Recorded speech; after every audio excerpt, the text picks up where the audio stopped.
When disease strikes, we look for salvation. We put our faith in medicine. We believe in numbers. But what if every virus is also an excuse? An excuse for new laws. A reason for total control. The plague, Spanish flu, COVID-19. Every epidemic has changed the world. Not on its own. It was changed by those who controlled fear. Today, we will tell you how diseases became the keys to a new reality, and who holds the key to this lock. Plague, a word that has sent shivers down people's spines for centuries. In the mid-14th century, the Black Death, a bacterial infection caused by Yersinia pestis, claimed lives at such a rate that death seemed less like a natural disaster and more like some ancient divine punishment. At that time, Europe lived according to familiar rituals: church authority, feudal order, trade, and crafts. Everything was rooted in centuries of tradition, but neither kings, priests, nor doctors knew how to stop the invisible killer. It was in this hopelessness that a phenomenon first manifested itself in full force, one that would be repeated again and again in the future. Power gained through fear of an epidemic. In 1348, the plague reached Italy. Genoa, Venice, Florence, rich and populous cities became death traps. Narrow streets, open markets, and a lack of sanitation turned every touch, every breath, into a potential threat. People died in agony. Their lymph nodes swelled. They suffered hemorrhages and fever. But beyond the biological horror, something far more fundamental happened. For the first time, the ruling elites understood that disease was not just a disaster. It was a tool. Venetian officials began to introduce new, unprecedented measures. All those arriving by sea were to be kept outside the city for 40 days. This is where the word quarantine comes from. But this was not a medical decision. It was a political technique.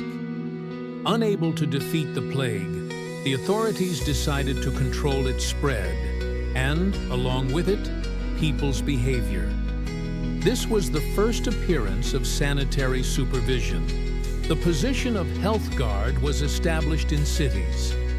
They were given exceptional powers to isolate, expel, close shops, and arrest without trial. This was no longer a reaction to an epidemic. It was a new form of government, through fear, through administrative power, through intimidation. The inhabitants obeyed, not because they believed in the effectiveness of the measures, but because they are afraid of being next. The church, initially confused, quickly adapts. Preachers interpret the plague as punishment for sins. Venetians burn their possessions in repentance. Mass self-flagellation takes place. The authorities support these rituals. After all, repentance makes it easier to control people. The streets are patrolled. Marks appear on the doors of houses with infected people. Families are isolated. Those who violate the rules are exiled or killed. This is a new model. Society as a filtration system. Sterility is synonymous with loyalty. The idea of an epidemic space emerges for the first time. The city is divided into zones. Red is infected. Yellow is under observation. Green is safe. Movement between zones is strictly restricted. There are signs on the walls and patrols at the gates. This is not just a fight against infection. It is the first imitation of total control over space in history. And it works. People do not protest. They are afraid. Isolation wards are set up in crowded areas. The dead are not allowed to be buried according to custom. Their bodies are cremated. But even more terrifying are the mass executions of looters and quarantine violators. The state is showing that it can be merciful or merciless, depending on the behavior of its citizens. This is shaping a new social consciousness: obedience for the sake of survival. Alongside the isolation measures, what could be called the first database in history is launched. Lists of the infected, the dead, and those recovering. Everything is recorded. Names, addresses, dates of death. This is not scientific interest. It is control. Who did the sick person visit? Where were they? Who did they come into contact with? This information becomes the basis for future repression. This is how the precursor to biopolitics emerges. Slowly but surely, the plague begins to shape a new architecture of power, not only vertically, from the king to the people, but also horizontally, from neighbor to neighbor. People become informers. A woman in a shop accuses a girl opposite her of seeing a corpse, but not reporting it.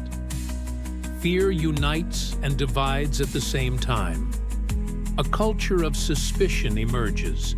Interestingly, after the epidemic subsided, the control institutions did not disappear. In Venice, the sanitary inspectors remained. The quarantine island of Lazaretto becomes a permanent structure. Similar measures are introduced in other countries. The state understands that although the epidemic is over, the methods it legitimized can continue to be used for other purposes. For example, the English monarchy began to use sanitary laws to restrict Protestants and rebels. If a meeting needed to be shut down, they cited the danger of infection. If property needed to be confiscated, they talked about disinfection. It was a universal excuse, and it worked. The philosophers of the time could not fail to notice the changes.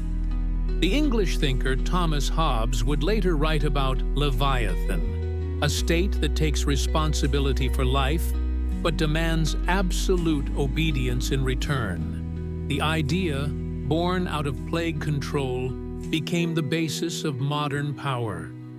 The plague also influenced art and culture. The motif of the dance of death appeared in painting, with death dancing with kings and beggars. This symbol of alarm reinforced the idea that no one was safe.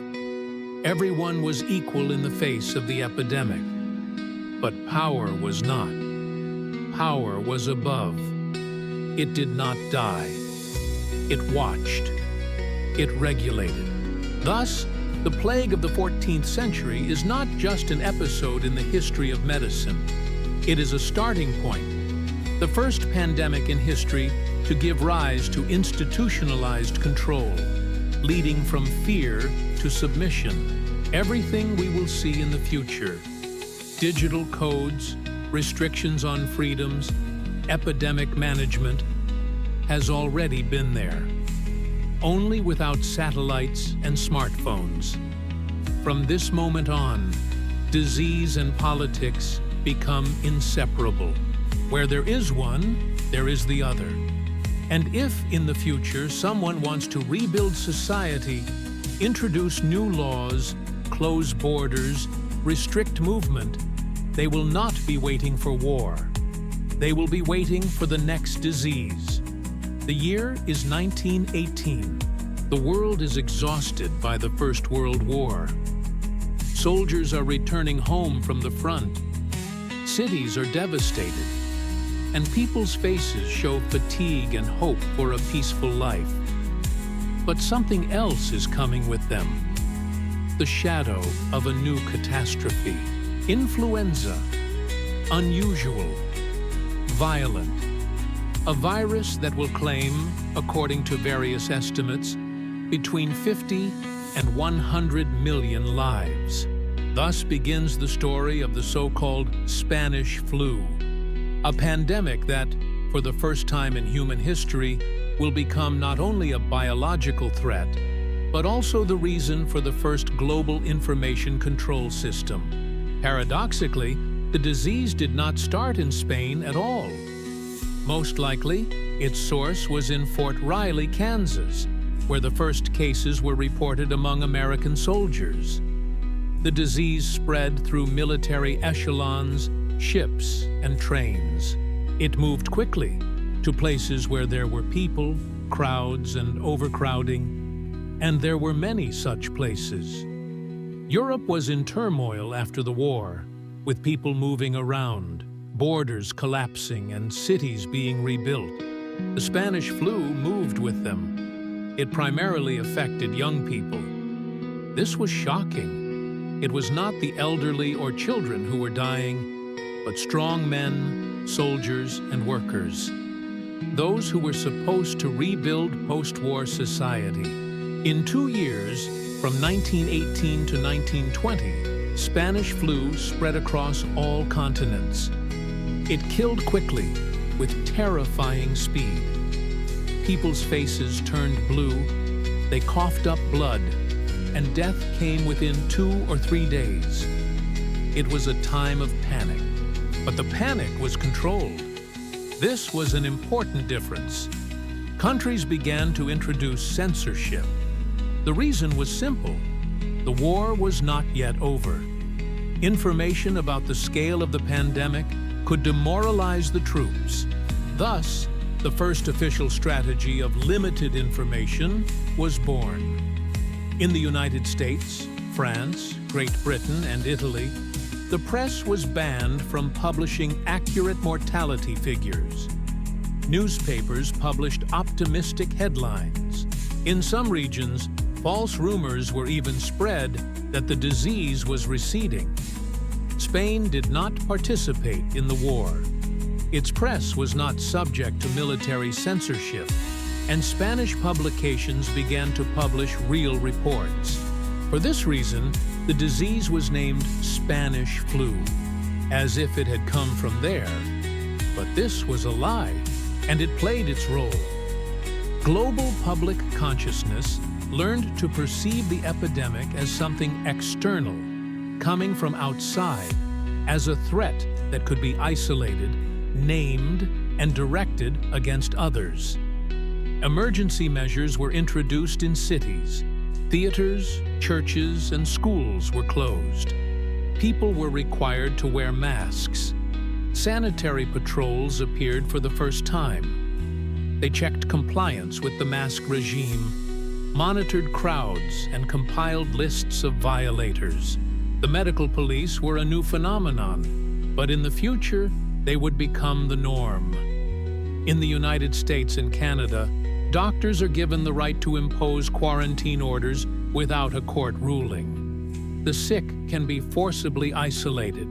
In San Francisco, a League of Masks is organized, a voluntary association of citizens who monitor compliance with the rules. In reality, they are public informers. Those who violate the requirements are fined or arrested.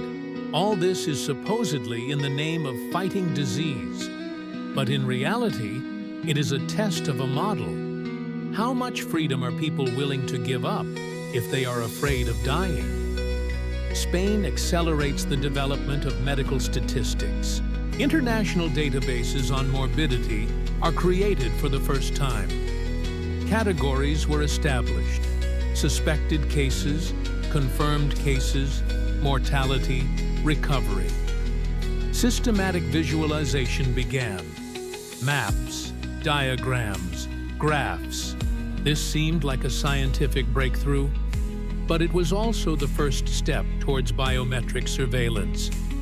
Disease was turned into a number, and numbers became objects of political control. The pandemic was also used for other purposes. For example, in some U.S. cities, trade unions were closed.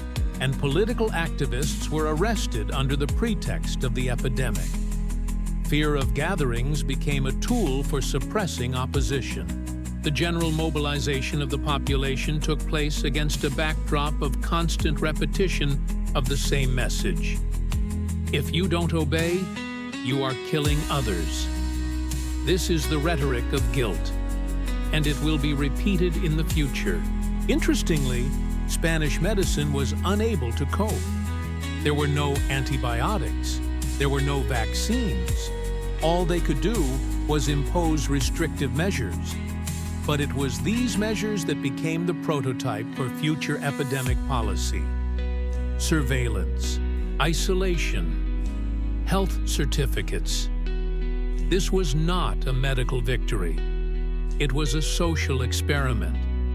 Masks became a symbol of the era. They were worn not only out of fear, but also as a sign of loyalty. Those who did not wear them became objects of public contempt. A new morality emerged. A good citizen is an obedient citizen. Thus began the era of sanitary moralism. Memories of the Spanish flu were quickly erased. By the mid-1920s, the topic had disappeared from public discourse. Why? Because it showed too clearly how entire nations could be subjugated through fear. Official histories prefer not to emphasize that, along with the disease, a virus of social control swept across the planet. Nevertheless, the Spanish flu was the first truly global biopolitical model in history. Information censorship, segregation, the introduction of rules of conduct, regulation of contacts.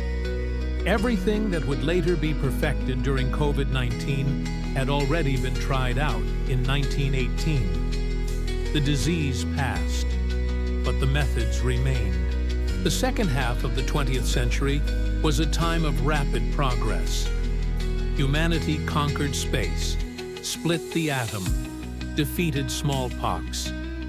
But in the shadow of these victories, another front was brewing. The front of epidemics. New, mysterious, terrifying. And each such outbreak is accompanied not only by a medical struggle, but also by an information, political and strategic one. Disease is no longer just a tragedy. It is an opportunity to control, to frighten, to rebuild. The 1970s, Ebola fever breaks out on the African continent. The disease is terrifying.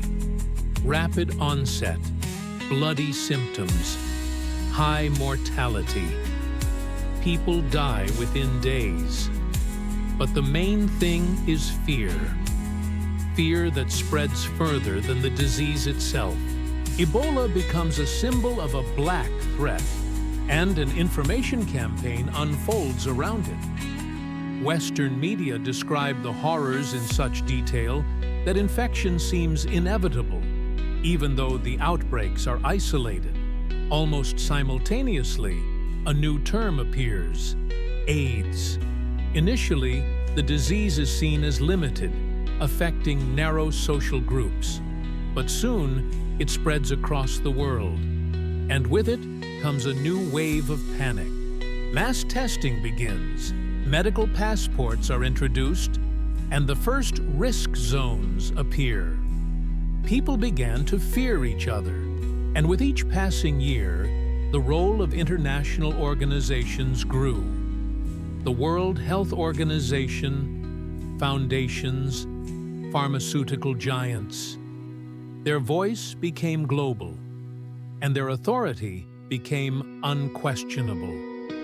Each new epidemic becomes a reason for tests, for vaccinations, for restrictions, for simulations.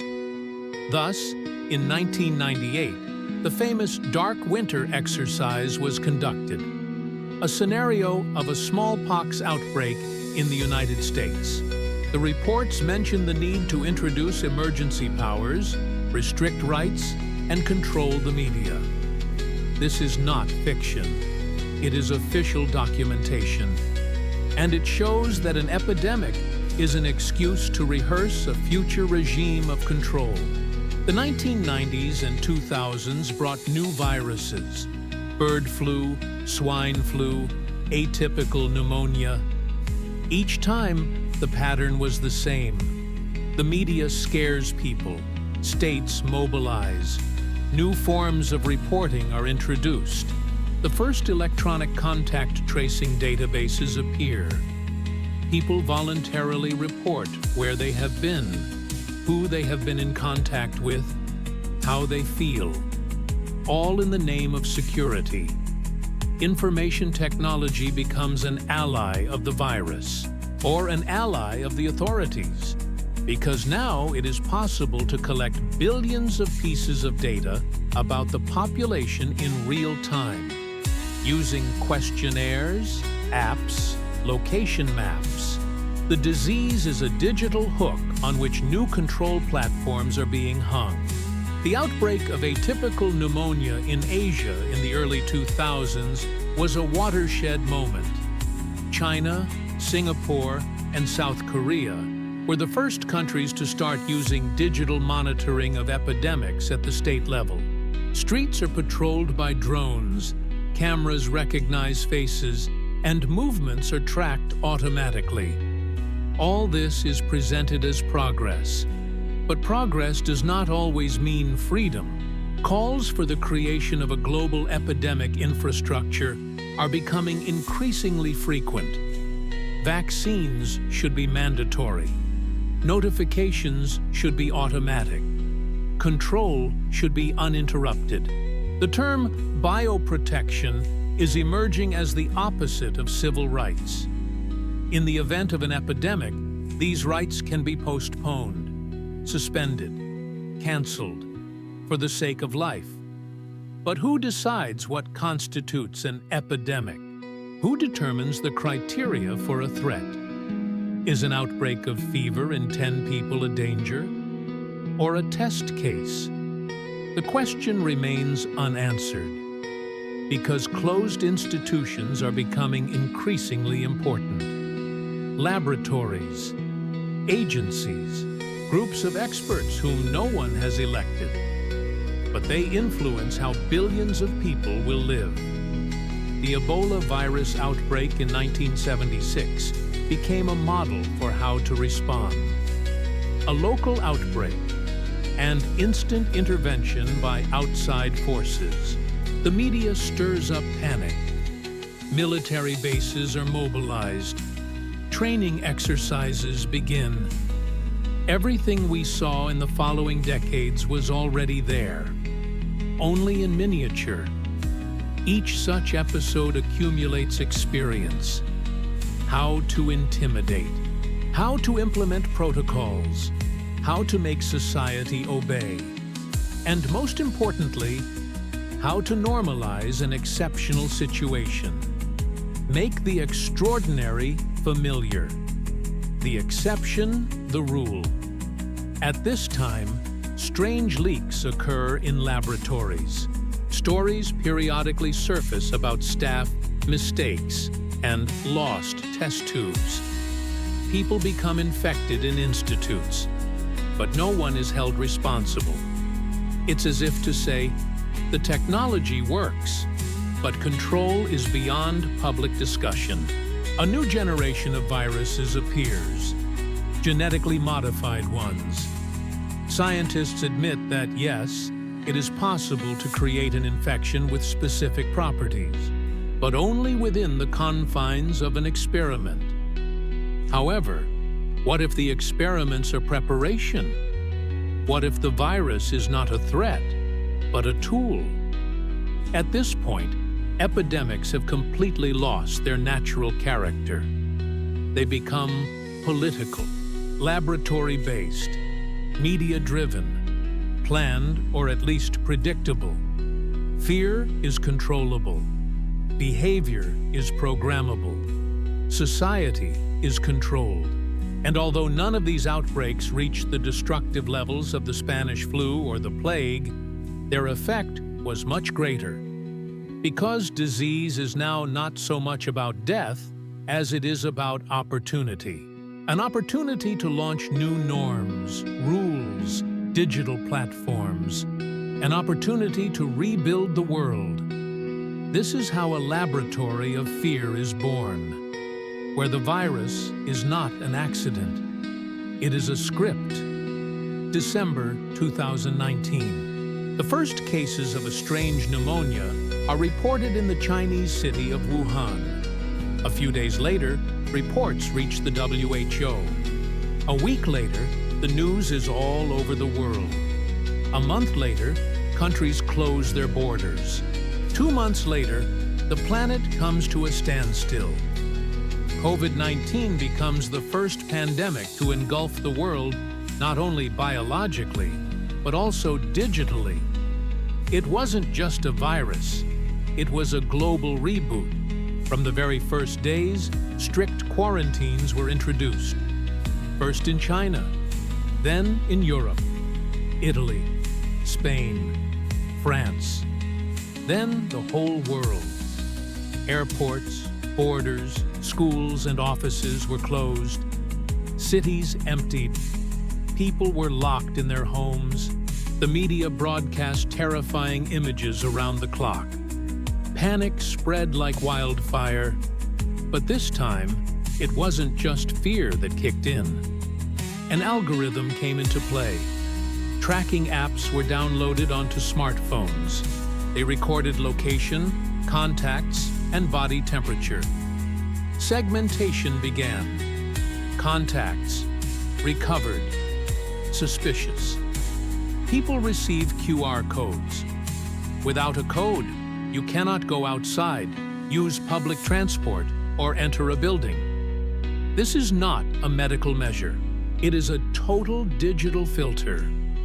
For the first time, the scale of digital control has reached a level that was previously only written about by science fiction writers. China launches health codes integrated into everyday life. Europe follows suit. The United States joins later, but also introduces trackers. Thermal imaging cameras are installed on the streets. Drones monitor quarantine violators. Artificial intelligence acts as a police officer. Vaccination becomes the new frontier. The concept of the COVID dissident emerges. Those who do not get vaccinated are automatically excluded from normal life. Their code turns red. Their rights are restricted. All this is presented under the slogan, "We are not forcing you. You just won't be able to live as before." Digital coercion becomes the norm. People agree, partly out of fear, partly out of convenience, but mainly out of guilt. The rhetoric of, "If you don't comply, you kill," works again, just like during the Spanish flu. Only now it is reinforced by neural networks and advertising algorithms. The term "new normal" is emerging. It includes remote working, homeschooling, digital documents, telemedicine, and remote identification. All of this was possible before, but now it has become mandatory. The transition to digital was instantaneous and without alternative. Pharmaceutical companies are making huge profits. Giants like Pfizer and Moderna are becoming global brands. Their products are not just medicine, but a ticket to society. Without them, you're out of the game. Agreements between states and companies are classified. Side effects are not allowed to be discussed. It's punishable, revocable. At the same time, platforms are emerging where alternative points of view are discussed. They are quickly blocked. Censorship is unofficial but total. YouTube, Facebook, Twitter, now X, delete millions of posts. Opposition experts disappear from the public sphere. Vaccines are a sacred topic. Criticism is heresy. The pandemic is becoming a simulation of a totalitarian future. What was tested in laboratories in the past is now working in real time. Fake news, fake graphs, manipulation of statistics. All this makes the truth a blurred concept. People are no longer sure of anything, and that means they are looking for authority. Those who are louder and stricter win. Individuality disappears. Group responsibility emerges. Social networks turn into tribunals. Informing on others is back in fashion. If someone breaks the rules, they are exposed.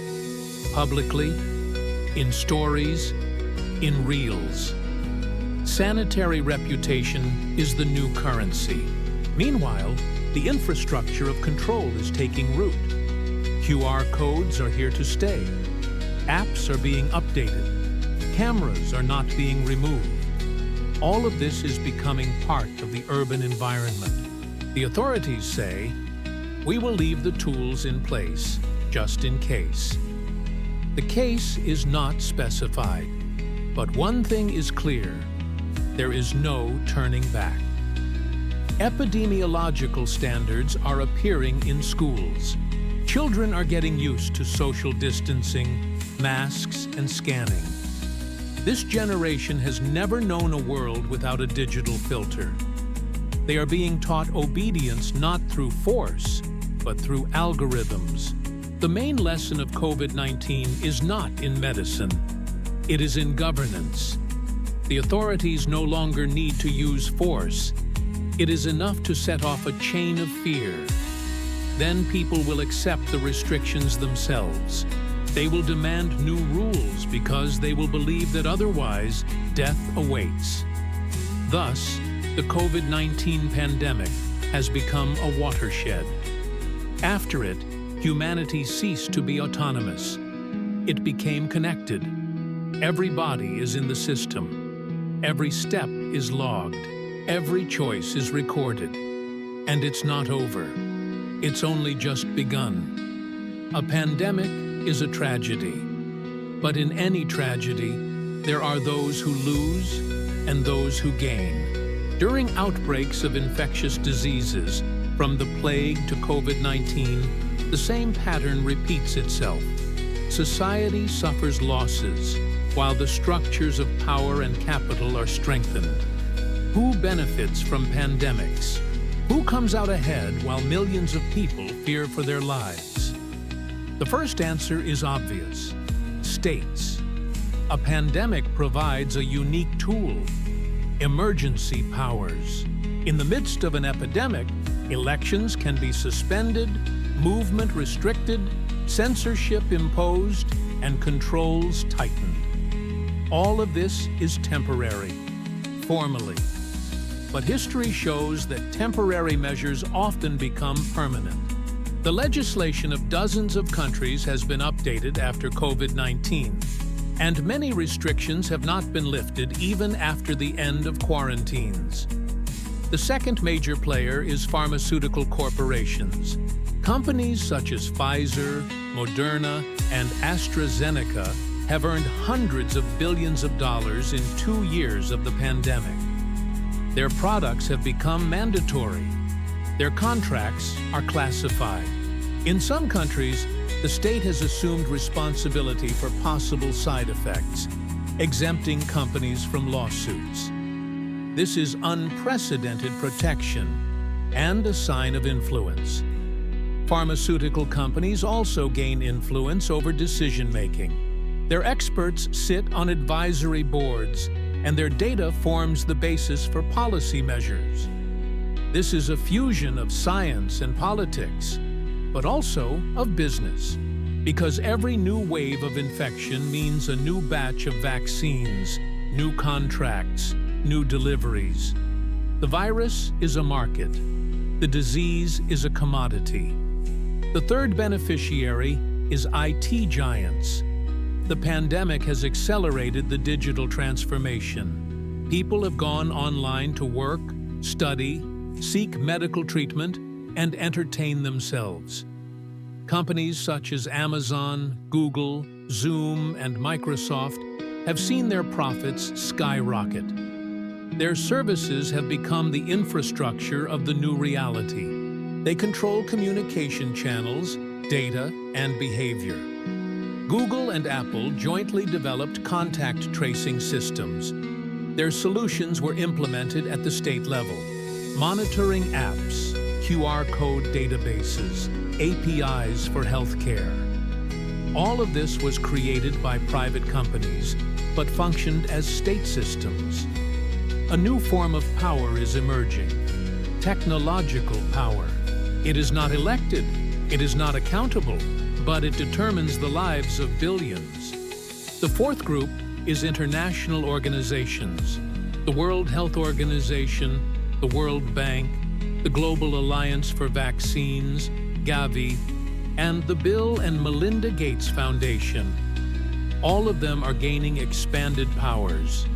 The WHO makes recommendations that become mandatory. Gavi coordinates vaccine deliveries. The World Bank provides loans to fight pandemics, on certain conditions, of course. This is no longer just aid. It is governance, through debt, through rules, through standards. Countries receiving support agree to reforms in healthcare, education, digitalization, all under the guise of pandemic resilience. But in reality, it is a change in the model of sovereignty. The fifth beneficiary is big business. Quarantines have destroyed small and medium-sized enterprises. Millions have closed down. Large chains have grown stronger. Supermarkets, logistics, delivery platforms, all those who could work online and scale up have only benefited. Monopolization has accelerated. Small businesses have become victims. Large businesses are reaping the rewards. The sixth level is the special services and law enforcement agencies. In the context of the pandemic, surveillance is expanding, databases are being created, and movements are being tracked. Total surveillance is being legitimized, not because of politics, but because of health. This removes the moral barrier. After all, we are not watching you because you are dangerous, but because you could get sick. The surveillance infrastructure remains even after the epidemic is over. Cameras, facial recognition software, access systems, all of them are given a new justification, and in the future, they can be used for other purposes. The pandemic provides not only tools, but also a habit. People get used to total surveillance, and they do not resist. The seventh category is the media. Channels, newspapers, platforms that monetized fear. Headlines about viruses, reports from hospitals, live broadcasts with doctors. Ratings rose, advertising revenues increased. But at the same time, there was a redistribution of attention. Independent sources disappeared. Censorship was disguised as a fight against disinformation. The information space became unipolar. Only approved sources. Only official data.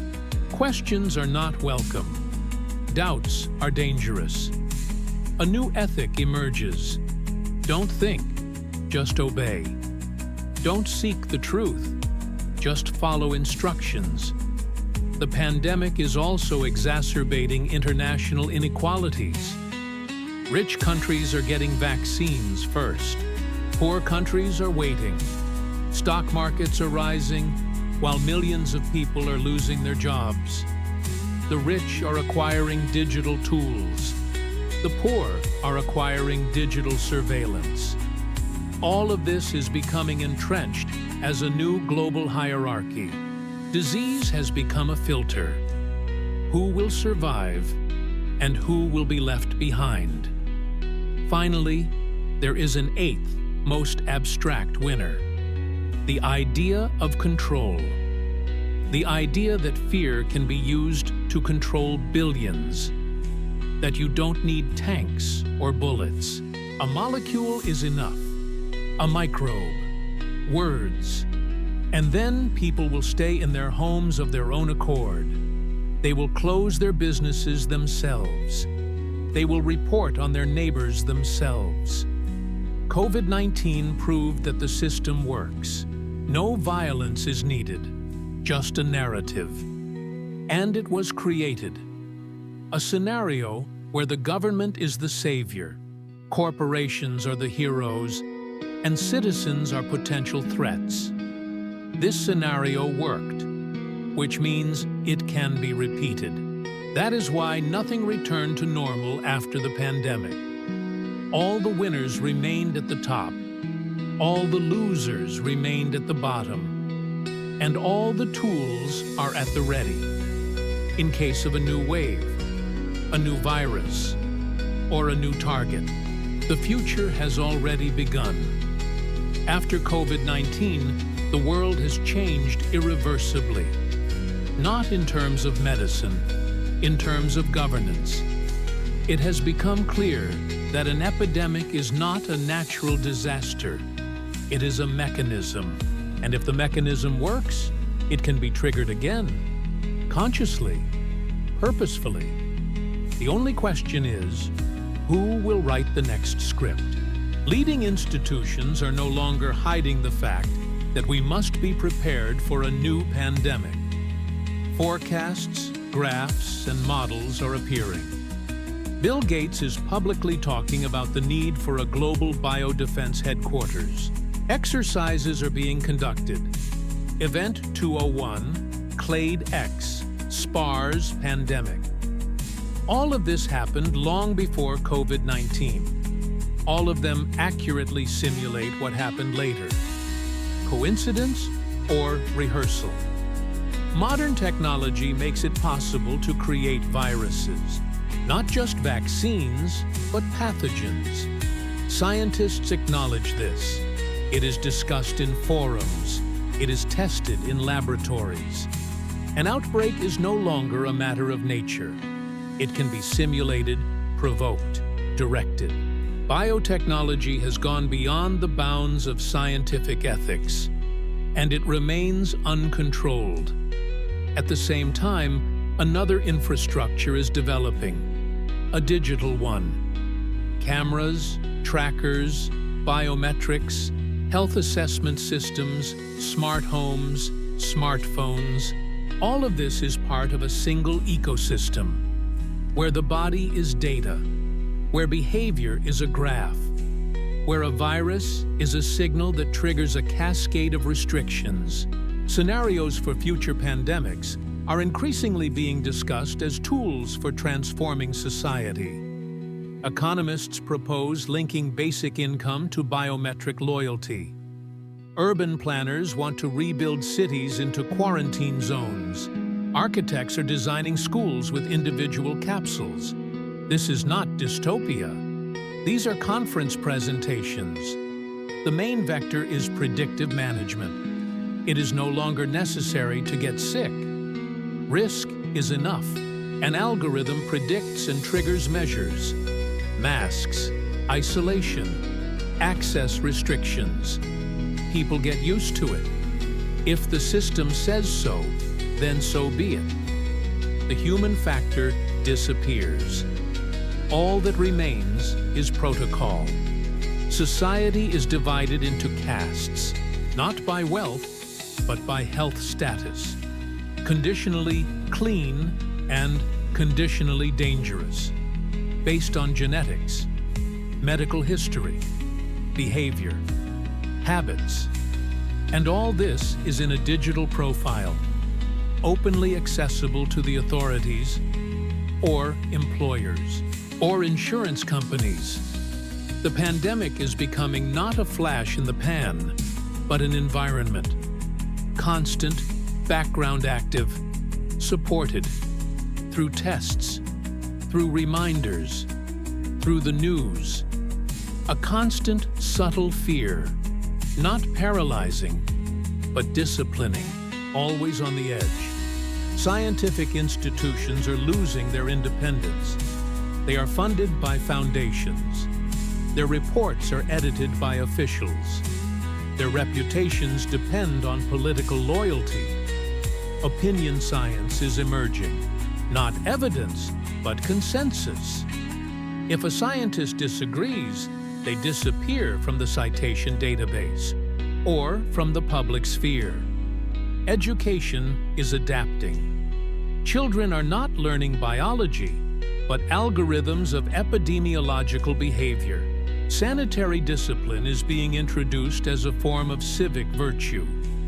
Don't think, obey. Follow instructions. This is how a generation of the submissive is being formed. Meanwhile, new forms of identification are being developed. Nanochips, implants, biomarkers. All this is presented as care, for convenience, to save lives faster, not to waste time. But in essence, it is the fusion of the body and the system. Total control. A new philosophy is emerging. Health is a duty. If you are sick, you are not just suffering. You are breaking the rules. You are a threat. Therefore, you are guilty. Even if you didn't mean to. Even if it was an accident. Responsibility becomes collective. Freedom becomes conditional. The next pandemic may not look like a classic disease. It could be an information wave, a digital virus, biochemical manipulation. The main thing is the effect, behavior, reaction. If behavior changes, the task is accomplished.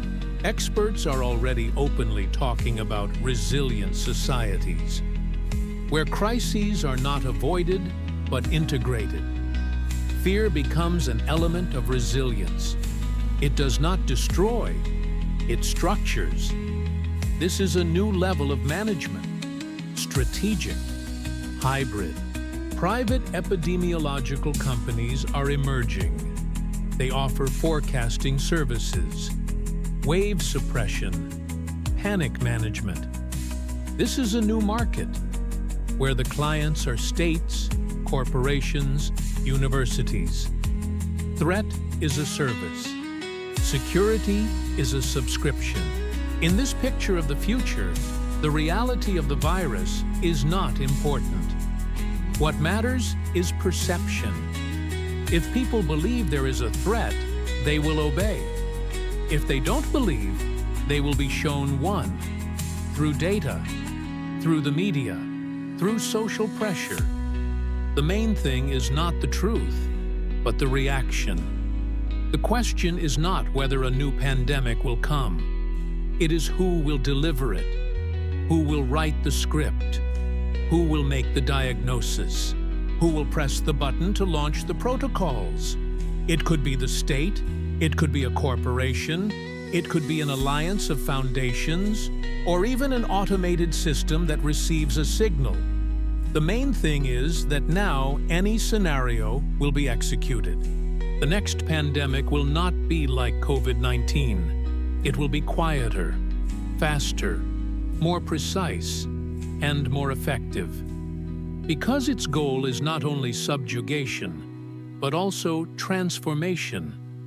The reconstruction of the world, under new conditions, under a new order, and perhaps it has already begun. Only you don't know it yet.